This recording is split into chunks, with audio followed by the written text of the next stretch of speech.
OOT di seriesnya Bong Tae-gyu di Penthouse 3. Tadi gue baca di Line Today dan di Last Free ID and Time. Asli deh fashionable juga ya. Yang pertama nih atas sama bawahannya dari Gucci totalnya 41,1 juta. Nah kalau ini dari Off-White atasan, dalaman dan luarnya itu totalnya 33 juta. Nah kalau ini coat dari Gucci itu 60,6 juta. Abis itu tote bag dari Gucci itu harga 70,7 juta. Ini coat dari Saint Laurent harganya 33 juta. Ini Valentino juga oke banget. Atasan sama bawahannya itu harganya 43,5 juta. Dari Saint Laurent atasan luar dan dalam harganya 146,3 juta. Ini juga lucu banget guys. Jadi JW Anderson harga 7 juta atasannya ya. Ini dari Fendi harga 18,6 juta. Ini tasnya juga dari Saint Laurent. Jadi dia pegang 2 tas harganya 53,8 juta. Sama juga dari Saint Laurent. Luar dan dalam harganya 51,9 juta.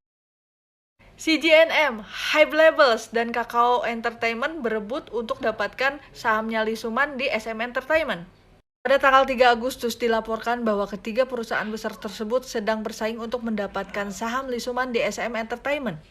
Lee Soo-man sendiri diketahui memiliki saham sekitar 18,73% SM Entertainment dan merupakan pemegang saham paling besar di SM Entertainment. Diyakini siapapun yang mendapatkan sahamnya tersebut akan mendapatkan hak untuk manajemen di SM Entertainment. Dan saat ini, CGNM, Kakao Entertainment, dan Hype Label tengah bertempur untuk mengakuisisi SM Entertainment. Untuk saat ini, yang paling mungkin untuk mengakuisisi SM Entertainment adalah Kakao Entertainment, dengan nilai lebih dari 2,5 triliun won. CGNM sendiri bisa saja untuk merebut saham tersebut. Hype sendiri menawarkan uang lebih banyak lagi dari 2,5 triliun won menjadi 4 triliun won. Ayo, kalian tahu makanan favorit bias kalian nggak? Ini dia 5 makanan favorit para K-pop idol. Bikin ngiler, auto pengen cobain. Seperti biasanya, gua baca di Line Today dan penerbitnya kapanlagi.com. Yang pertama ada tonkatsu. Makanan yang satu ini berasal dari Jepang. Ini tuh sebenarnya kayak chicken katsu, cuman dagingnya daging babi.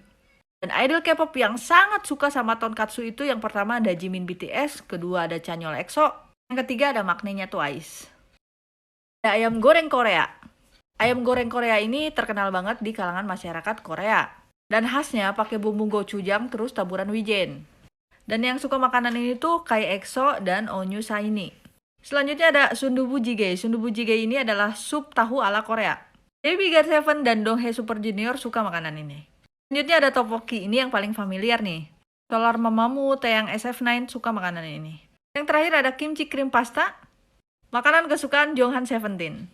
Banyak yang beranggapan kalau misalnya suatu drakor tuh bakalan sukses kalau dimainkan oleh aktor yang terkenal. Tapi nyatanya ada 10 drakor yang dicap gagal berdasarkan rating, meski dimainkan oleh aktor dan aktris yang terkenal. Aku baca beritanya di Line Today dan penerbitnya IDN Times. Yang pertama ada Backstreet Rookie yang dimainkan oleh Ji Chang-wook dan Kim Yoo-jung, di mana drama ini mendapatkan rating 3,7% di awal dan dianggap tidak sesuai dengan ekspektasi, dan menerima kritikan pedas karena dianggap terlalu fantasi. Kedua ada drama baru yaitu Imitation. Drama yang bertabur idol muda seperti Jun Yuki, Juno 80 sampai Chani SF9 mendapatkan rating yang tergolong sangat rendah yaitu 0,4%, karena dinilai juga sebagai drama low budget. Terus ada dramanya L Infinite dan Si Yeon yang berjudul Mio The Secret Boy yang hanya mendapatkan rating 0,8%, karena ceritanya yang dianggap tidak masuk akal. Yang keempat ada More Than Friends yang dianggap ceritanya berbelit-belit, padahal dibintangi oleh Ong Song-woo dan Shin Ye-eun, dengan rating rendah rata-rata 1,4%. Kemudian ada Lovely Horribly, dibintangi oleh Park Si-hoo, Song Ji-ho, Lee Ki-kwang, hingga Cho Ye-jin, namun tidak bisa terhindar dari rating rendah yaitu 1%. Kemudian ada drama The Janggeum Is Watching, yang dibintangi oleh artis terkenal seperti Shin Dong-wook, Min Hyuk BTOB, hingga Yuri SNSD, hanya mampu mendapatkan rating sekitar 0,7%. Ketujuh ada The Great Seducer,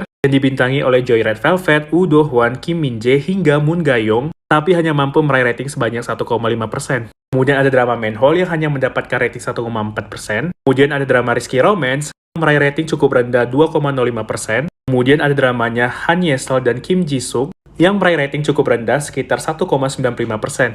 Sebenarnya kalau rating rendah itu bukan berarti dramanya jelek ya. Banyak penonton Korea yang beralih dari TV kabel ke layanan aplikasi streaming seperti Viu, Netflix, WeTV. Karena masalah jelek atau bagusnya suatu drama kan tergantung selera pribadi nggak sih?